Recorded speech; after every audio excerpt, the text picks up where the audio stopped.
Hello everyone, this is Highlander from MTG Cardsmith doing another custom Magic the Gathering card review, and today we are reviewing a card called Elderwood Dragon by Suleman.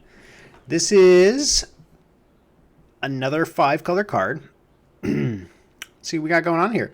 We have a 3-mana enchantment creature, Spirit Dragon. That's 3/3 Elderwood Dragon. It has landfall. As long as a land hasn't entered the battlefield under your control this turn, Elderwood Dragon isn't a creature. Aha. Okay. Weird wording. Flying. Oh boy, we've got Phyrexian mana here. So this is... Okay, so this is white, blue, colorless, red, green? Is that right? Or is this black? I think that's colorless. Search your library for a land card, put it on the battlefield tapped under control, then shuffle. Activate this only once each turn. Okay. I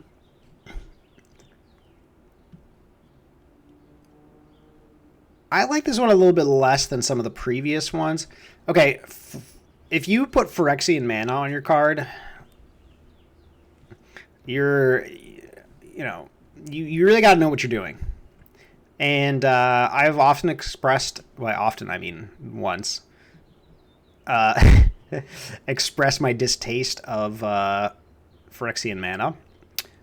If you want to know more about that, I'll link the video in the description of where I talk about it and kind of the issues I have with it. But yeah, not a fan of Phyrexian mana, especially used this way. So yeah. So this is also strange wording here. I mean, okay, landfall is always when a land enters the battlefield, right? So I would rather this be an enchantment, and on landfall it says, until end of turn, this thing becomes a 3/3 a 3/3 Spirit Dragon with flying until end of turn, whenever a land enters the battlefield. I think that's how this should be worded. This is kind of like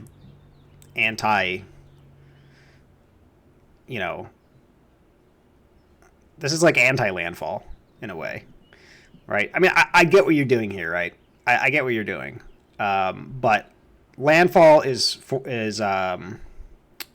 sort of formatted a specific way, and I don't see any reason to deviate from that. So it's kind of a little issue I've got there. Okay, so let's go down our scorecard here. Let's see what we got going on. Presentation. What's the presentation of this? Okay, so I think that flying should be above this landfall clause here. Let's take a look. Let's take a look. Flying landfall. Yes. Yes. Yes. Yes. Absolutely.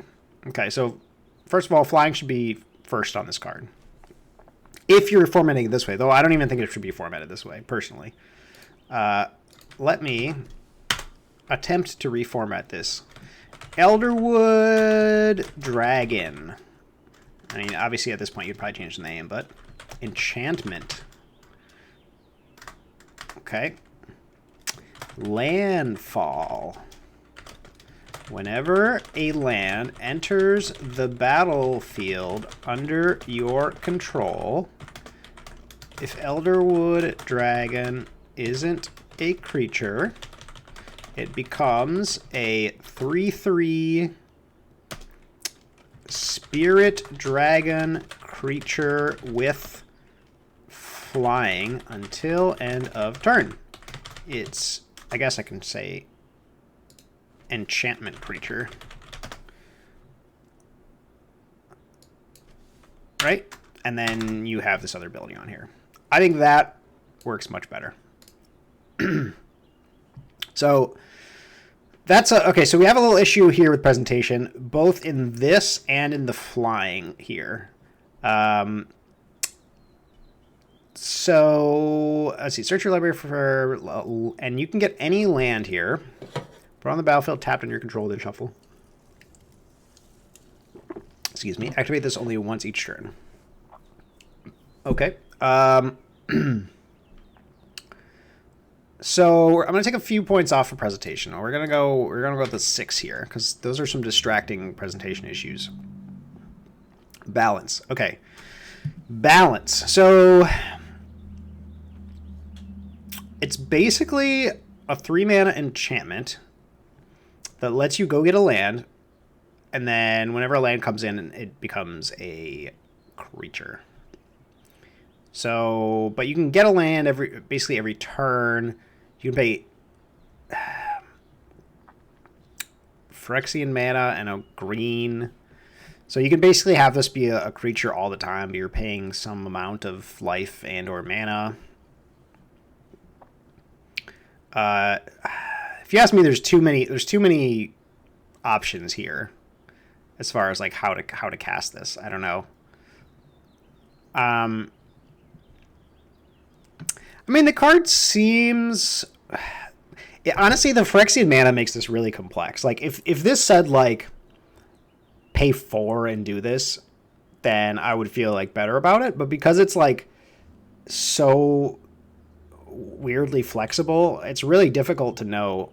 Like, so, potentially for 1 mana, you could go get any land from your deck. So this thing over the course of 2 turns can set up some really nasty things. You know, you can go get Thespian Stage and Dark Depths over the course of 2 turns, right? And this isn't sorcery speed either. So you could, like, end of turn get Dark Depths. The next turn you get, you know, Thespian Stage. And you've paid 16 life, but that's like you still have more than half of your life left, and now you have a 20/20 flying indestructible.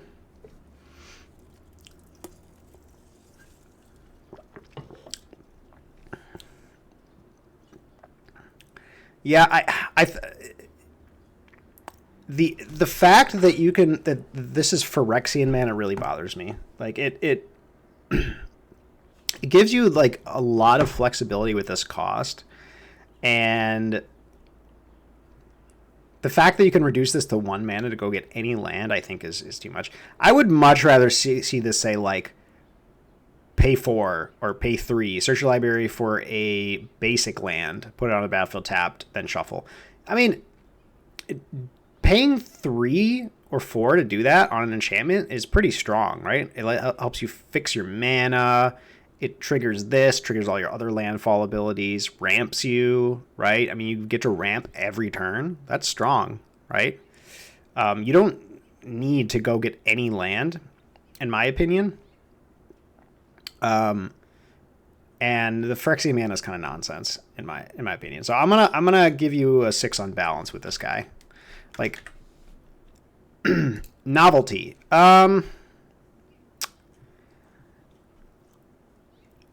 I wouldn't say this is a particularly novel card. I mean, we've seen enchantments that turn into creatures. We've seen landfall. And I'm not a fan of Phyrexian mana here, so I can't really give you points for that. So, yeah, I mean, this is just kind of an average, I would say, card when it comes to novelty. Gameplay. So, gameplay-wise, again, normally I would like this, but the Phyrexian mana just really kills me here. And the fact that you can get any land. But okay, so see, this is kind of difficult. Okay, so how does this play out? So on turn 3, you can play this guy, and then start doing this next turn. But you could also, like, turn 4 play this guy, and then, like, end of turn you play 8 life plus a green, and now you go get, you know, your Dark Depths at the end of the turn. And then the next turn you pay... You don't even need to pay life at that point. You can just go get a Thespian Stage and then still have enough mana left up to activate it on the same turn. Yeah, the Phyrexian mana hurts this card a lot. I gotta say. I really gotta say. Also, why is this guy using Phyrexian mana? You know, I mean, look at him. He's a nice little flying dragon dude. Um, yeah. So again, like if this was more of a reasonable cost and it could only get basic lands, I think you'd get a much higher score for gameplay. I do like that you basically get to turn him into a creature every turn. But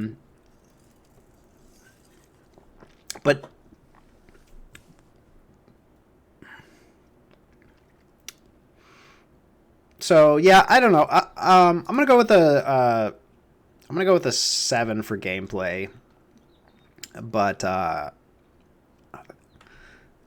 yeah, okay. So let's look at color identity. So color identity, or 5 colors, of course. Though this card feels a lot like a green card to me. I mean, it is a flying spirit dragon, right? So I can kind of see the blue and the white there, but black, I don't see any black or red here, really. I don't see anything about this that's black or red. I guess a dragon's red. But, you know, you could have white, blue. I mean, I suppose you could have dragons in any color, really. I don't know. I don't see a lot of these colors represented. I see flying, I see dragon, I see landfall, and getting. It's definitely green, so I like that you pick green as like your quote unquote main color. But I don't know. It doesn't. This thing doesn't scream 5 color to me. This seems more like a red green or like a green white type card to me, rather than a 5 color card. So I'm gonna go with a 5 for color identity. And flavor. Well, I'll be honest, I find it a little strange that this oh, my dog heard something. I find it a little strange that this spirit dragon is an Elderwood dragon is an enchantment that becomes a creature. Yeah, that flavor's a little strange to me. Like, to be honest, I don't know if I even see the purpose of making this an enchantment that becomes a dragon. Like, yeah, it's kind of cute, but like, I don't know. I mean, it could just be a 3/3 flying with this ability, and I mean, would it really like be overpowered if you did that? I mean, it is 3 mana, I suppose, but it's 3 different colors of mana. I mean, I guess maybe it would be a little undercosted if that were the case.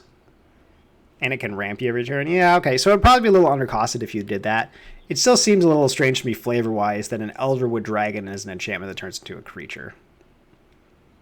I think maybe you could get a little bit more creative with the name here to make this sort of work. Like if you called this like... I don't know, for like, I don't know.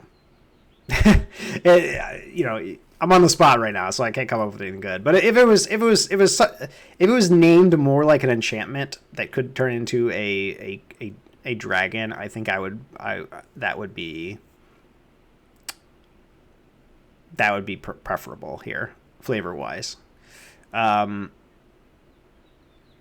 So yeah, okay. So and the Phyrexian mana I think is quite off flavor here as well. Like I don't know why an Elderwood dragon has you pay Phyrexian mana. So flavor, I'm gonna go with a 6 on flavor. Whoop. Okay, and that leaves you with a 5 out of 10. So yeah, it's it's an average score. It's an average Magic card. I have some issues with it. That I mentioned, Phyrexian mana especially. Watch the video if you really want to know why I hate Phyrexian mana. Again, I'll put it in the description. Put a link in the description for it. And so yeah, the real issues are that and the wording on this landfall. I think are the 2 really major things that are flaws in my eyes. And flying should definitely be above this. Well, again, if you reword this, you don't need this flying text here, so whatever.